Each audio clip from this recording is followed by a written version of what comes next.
Nahibalo ba mo nga kining maong ebanghelyo dako kaayo nga insulto sa naminaw ni Kristo ni atong panahuna ang mga Parisiyo. Mao nang no wonder nga naninguha gyud sila sa pagpatay kang Hesus. Nganuman tungod kay kining Parisiyo mao ni ang giilang nga mga buutan, very compliant sa mga requirements sa relihiyon. Kung sa ato ning panahon karon, mga devotos ni sila. Unya, ang nahitabo diri sa ebanghelyo, kining kubrador sa buhis, mao ni giisip na why ayo? Mga daotang tao, public sinners, mga traidor para sa mga Hudiyo, sa ilang nasod. Kay mura man ni sila ang mga kubrador sa buhis, miabin sa kaaway sa mga Hudiyo, amo ang Roman Empire. Niya karon dinhi sa ebanghelyo mas gidahig pa ni Kristo ang kubrador sa buhis. Ngano ka nga ingon ani ang nahitabo mga igsoon? Tungod kay ang giklaro ni Kristo dinhi kining giingon sa Salmo. Sa to ingon sa Salmo? Sige na atong katawag usab. Sige na. Sige.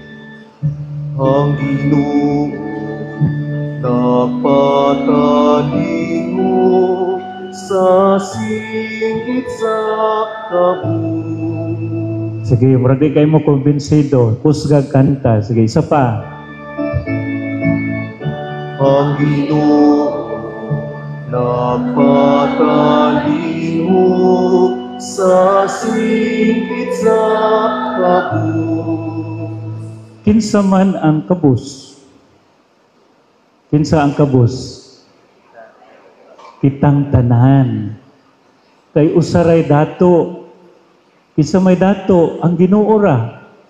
Kay siya may tag-iya sa tanan. Kita igo ra man ta midawat. Igo ra man ta gipiyalan sa tanan nga naa nato. Dili kita tag-iya. Kaya kung kita'y tag-iya, buti pa sabot, doon na tayo control. Kamo, doon na mo'y control sa inyong lawas. Kano sa magdaot, kano sa maluya, kano sa mamatay. Kontrolado ninyo na, dili. Dili. Naday mo'y control, kana inyong buhok, kano sa na mga hulog. Makabuot mo, dili. Dili. So, wag tayo control. Kana imong asawa, ubana, naamoy control, wala. Wala gihapon. Bisan pag-unsaon nimo pangabubuho diha bantay nimo. Di gyud ka ka-control ana. Sa inyong mga anak naamoy control. Wala. Sa inyong pamilya naamoy control. Wala gihapon. Kana inyong balay naamoy control. Niglinogo nagkalit bisan pag-unsa kanindot inyong balay. Wala gihapon. So kita ang kabos. Kay wa tay control sa tanan, wa tay gipanag-iya. Gawas sa gihatag kanato sa Dios nga kagawasan. Mauna mo'y naatay kontrol. Niya karon kay parehas man itang kabos, dili gyud ay maayo nga magpataas ta sa atong kaugalingon, batok sa to isig katawo kay ganuman parehas ra man tatanan. Bahala kun sa atong kahimtang dinhi sa kalibutan, parehas tang tanan mga kabos.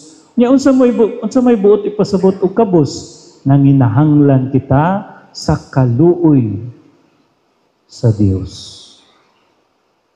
Munang ingon diri sa unang pagbasa si Propeta Sirach, unsa ingon diri?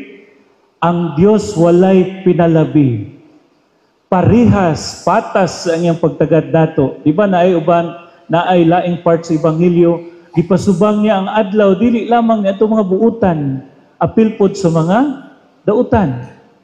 Kay buutan o dautan, nang hinahanglan ta sa kaluoy sa Dios. Ug mao ni ang gihimo sa kubrador sa buhis, mao nga mas nalipay ang Ginoo niya. Kay unsa ingon niya? Sus, Ginoo ko, Dios ko. Wa gyud ko ikapasigarbo nimo, gawas nga nagsalig ra jud ko sa imong kaluoy. Kaluoy in taon ako nga makasasala. So this is a prayer that could change or makalukmay sa kasing-kasing sa Dios.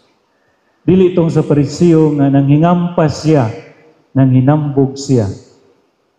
So mao mga igsuon, mo kini ang atuang tamdan sa atong kinabuhi.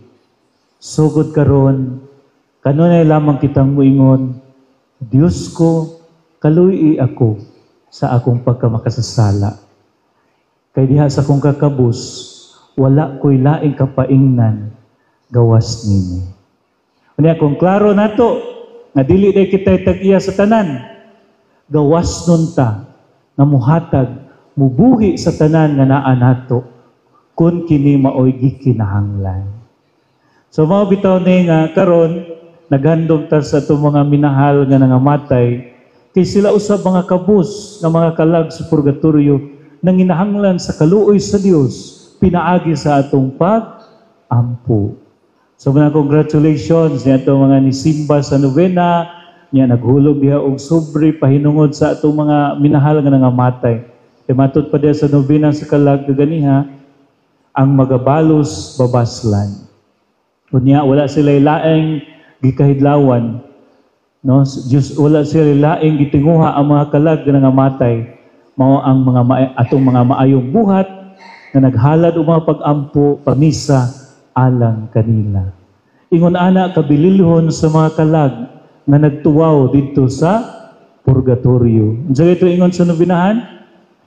Human kamo makatagamtam sa among gikabudlayan, na bang nagpahimulos kamo, ako la i-revise gamay, murag ambot ko sabot sa mga kalag, human kamo makatagamtam sa among gikabudlayan, inyong gipahimuslan ang among binilin nga mga kabtangan, kamaisan, kalubihan, kahumayan, basakan. Wala kamoy paghinumdum sa inyong katigulangan, mga halad o pamisa among gikinahanglan, kung dili kini ninyo buhaton ang inyo untang mga lubot hubagan. O, mo na. Ang kalag. Kaya nga naman, kitang tanan nang inahanglan sa kaluoy sa Dios, mao nga magtinabangay, magampuay kita sa usag-usa.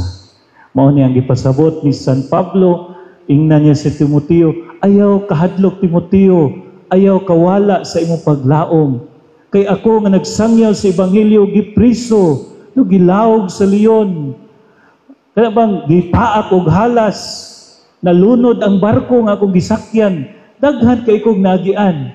Pero wala jud ko'y pagkwenta, kaya nga akong ikapasigarbo usa lamang nga ang Dios naluoy kanako. Mao nga siya nag-uban kanako.